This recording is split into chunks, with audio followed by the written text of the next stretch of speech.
Most of Britain's towns and cities have a trading or financial area. I'm here in one of the most powerful financial districts in the world. This part of London is known as the City of London, and it's interesting that here in this great trading epicenter there's rich evidence of black history.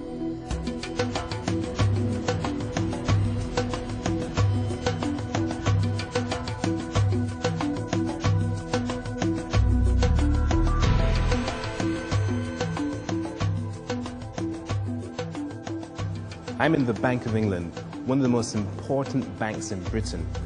This bank was set up in 1694. Before that time, money was controlled by the goldsmiths. They'd make items from gold, they'd even lend money to the king. But where was all this gold coming from?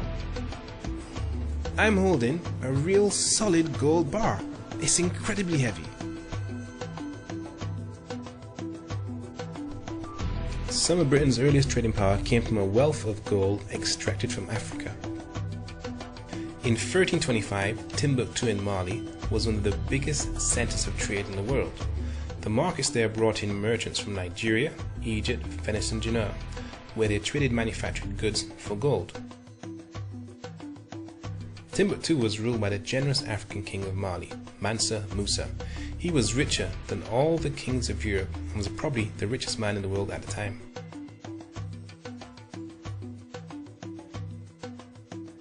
One of the first British mass-produced gold coins takes its name from the region of West Africa where much of the gold used to make the coin originated.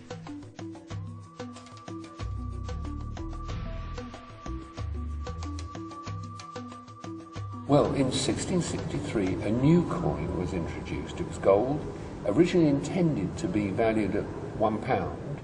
The gold in it was just below the face value of the coin. But the value of gold was fluctuating so wildly at that time that the value of this coin actually went as high as 30 shillings, that's £1.50 in today's money, and it was called a guinea because the gold came from the Guinea coast of Africa. It originated from there.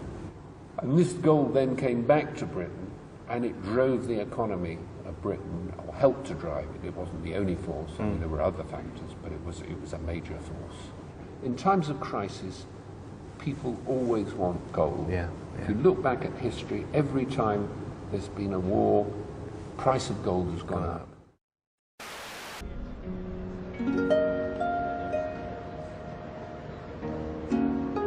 I've been on many guided history tours.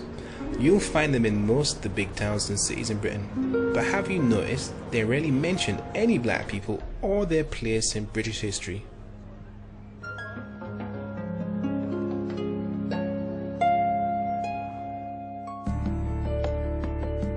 If you take a walk around your nearest town or city, you can find clues to the local black history, often in the names of the oldest shops, cafes, or even the streets. You'll find the contribution of black people to British history and society goes back centuries.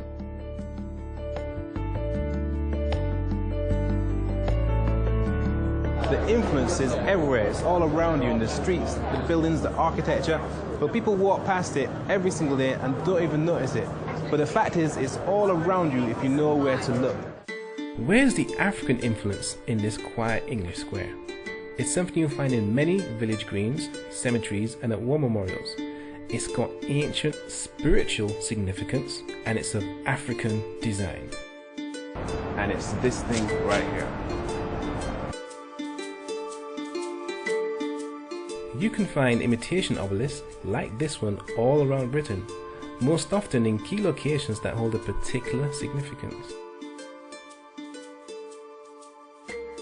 The original obelisks date back thousands of years to Africa, where they were placed outside temples, probably as symbols of rebirth.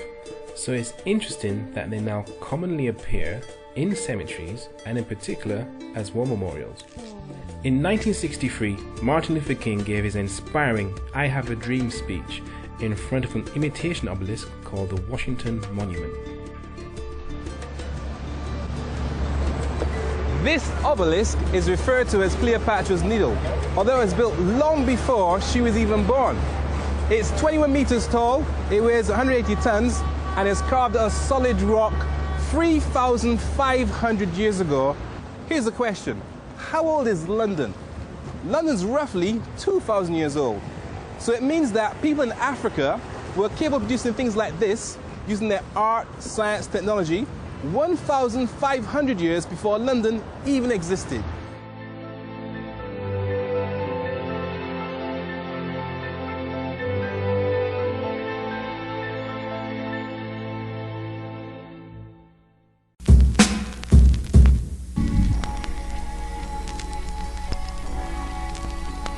Sincere ignorance.